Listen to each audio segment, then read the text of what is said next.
Assalamualaikum warahmatullahi wabarakatuh.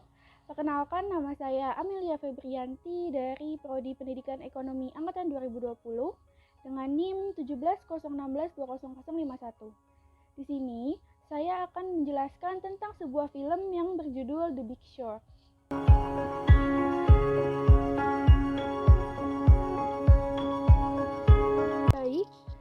The Big Short merupakan film yang diadaptasi dari kondisi krisis keuangan di Amerika Serikat pada tahun 2007 sampai dengan 2008.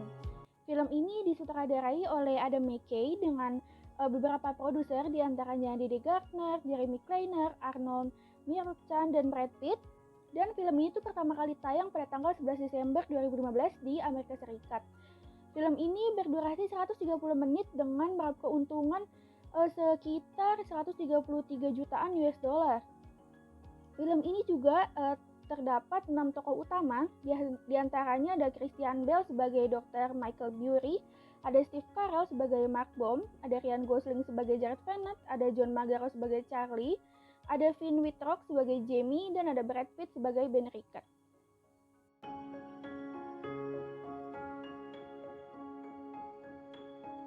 Baik, di sini saya akan menjelaskan tentang plot atau alur cerita dari film berjudul The Big Short.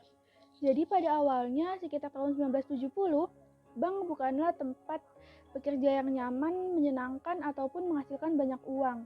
Sampai akhirnya datang seseorang bernama Lewis Ranieri yang mengusulkan sesuatu inovasi sederhana bernama obligasi hipotek, di mana obligasi memiliki risiko kehilangan yang kecil, keuntungan yang kecil, tetapi saat digabungkan akan memiliki risiko yang kecil tapi dengan keuntungan yang besar.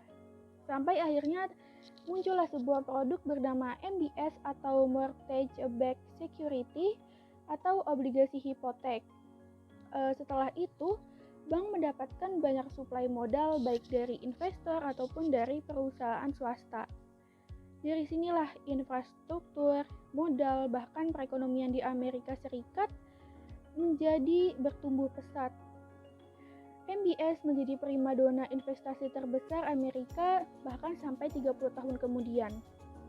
Di sekitar tahun 2000-an, seorang dokter ahli syaraf bernama Dr. Michael Burry menemukan kejanggalan dari MBS yang saat itu merajai. Mengapa? Karena pertumbuhan nilai MBS ini sewaktu-waktu akan menjadi gelembung ekonomi di mana akan pecah dengan nilai yang terjun sangat bebas.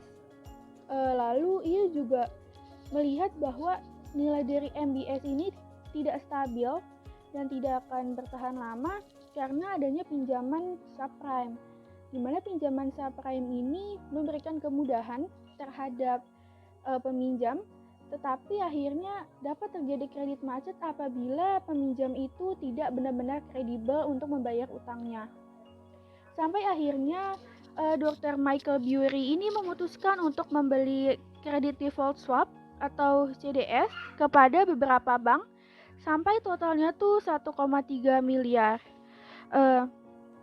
Pada awalnya keputusan dari Dr. Michael Burry ini mendapatkan banyak cemoohan dari orang lain, karena memang pada saat itu harga MBS itu sedang naik dan tidak ada ciri-ciri harganya akan terjun bebas, sehingga Dr. Burry dianggap gila karena mempertaruhkan hartanya demi hal yang benar-benar demi hal-hal yang tidak benar-benar akan terjadi seperti itu.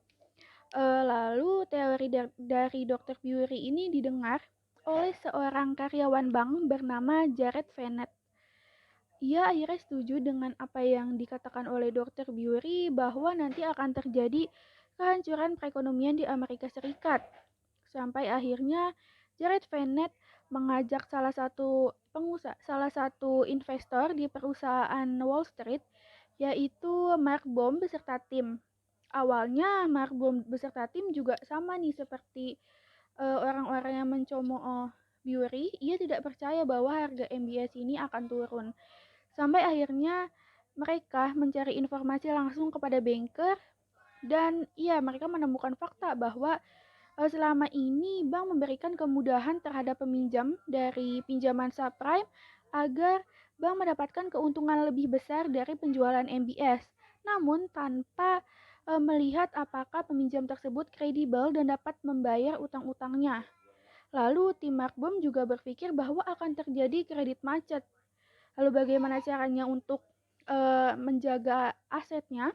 Ia setuju dengan Venet untuk membeli CDS atau Credit Default Swap.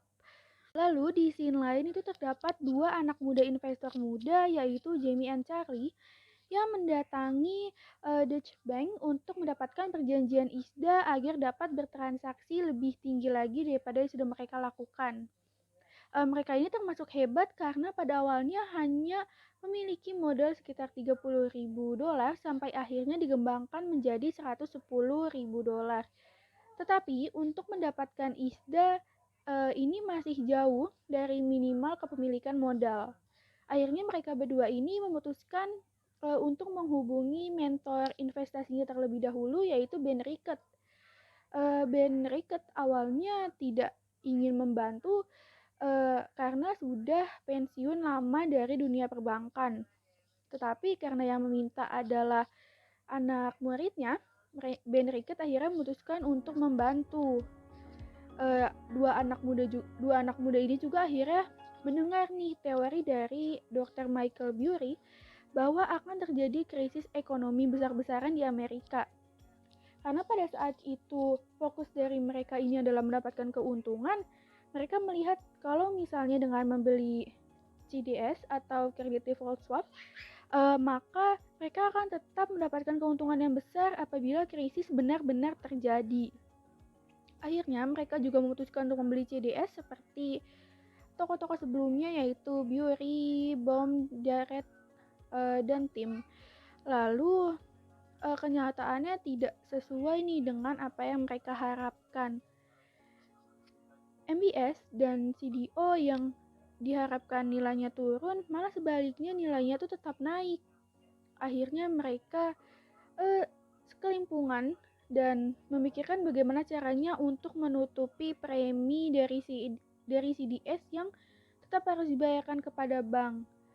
Dr. Burry telah siap-siap untuk membereskan perusahaannya dan memberikan perusahaannya kepada para investor. Lalu Markbom yang akhirnya menekan Jared Venet karena ia yang mengajak Markbom beserta tim untuk membeli CDS, serta Jamie and Charlie yang kebingungan karena mereka hanya memiliki modal sedikit tetapi dihadapkan pada situasi yang sulit. Sampai akhirnya Jared Venet memutuskan untuk datang ke Las Vegas menghadiri acara Forum Sekuritas Amerika Serikat untuk mencari banyak informasi mengenai MBS dan CDO kayak gitu. Lalu mereka menemukan informasi bahwa untuk mengeksekusi atau memotong peredaran MBS dan CDO caranya adalah membeli kredit swap sebanyak mungkin. Akhirnya pulang dari forum tersebut, mereka memutuskan untuk membeli kredit swap sebanyak-banyaknya. Dan iya, sekitar bulan Maret 2008, kehancuran ekonomi Amerika Serikat tuh sudah terlihat. Mulai dari bangkrutnya perusahaan New Century yang memecat 3.200 karyawan, lalu ada pertumbuhan ekonomi yang melambat, lalu ada perusahaan-perusahaan lain juga yang ikut bangkrut kayak gitu. Lalu puncaknya tuh pada bulan September 2008, di situ ekonomi Amerika benar-benar tumbang, di mana 8 juta orang dipecat dan menjadi pengangguran, banyaknya tunawisma, banyaknya orang yang hanya tinggal di mobil dan tidak memiliki tempat tinggal kayak gitu.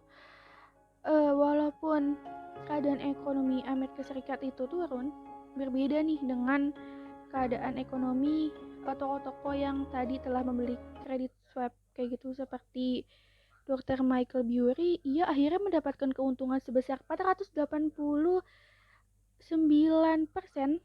dari kredit swap yang dibelinya kayak gitu. Lalu ada Markbom yang mendapatkan keuntungan $200 juta, ada Jamie and Charlie yang mendapatkan keuntungan $80 juta kayak gitu. Tetapi mereka semua tidak menyangka bahwa apa yang dilakukan akan membuat ekonomi Amerika tumbang dan dan mempengaruhi aspek kemanusiaan yang terpenting seperti tempat tinggal dan mata pencarian.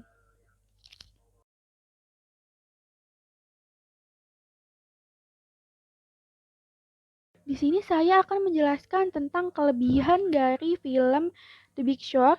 Yang pertama itu adalah perpaduan yang sangat apik, mulai dari pemain, alur, dan penyampaiannya.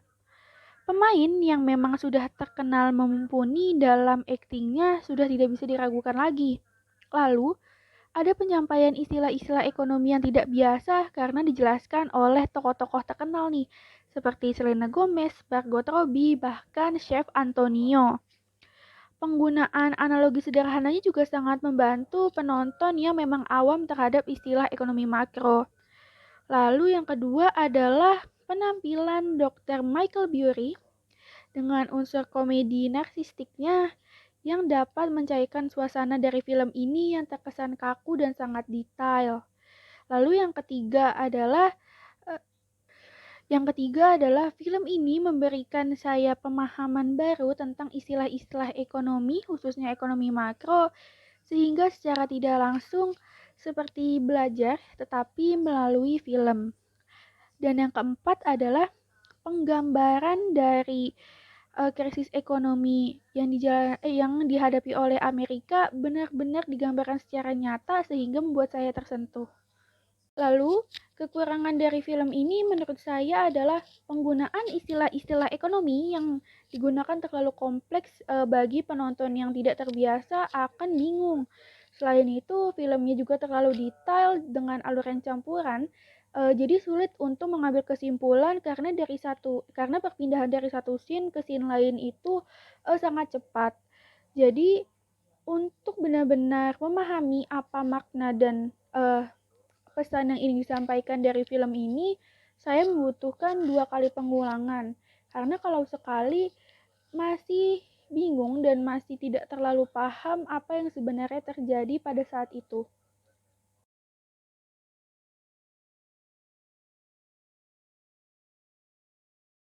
Baik, dengan demikian dapat saya sampaikan bahwa film ini sangat cocok bagi penonton yang memang menyukai bidang ekonomi makro karena akan mendapatkan insight baru mengenai apa yang terjadi di Amerika pada saat itu.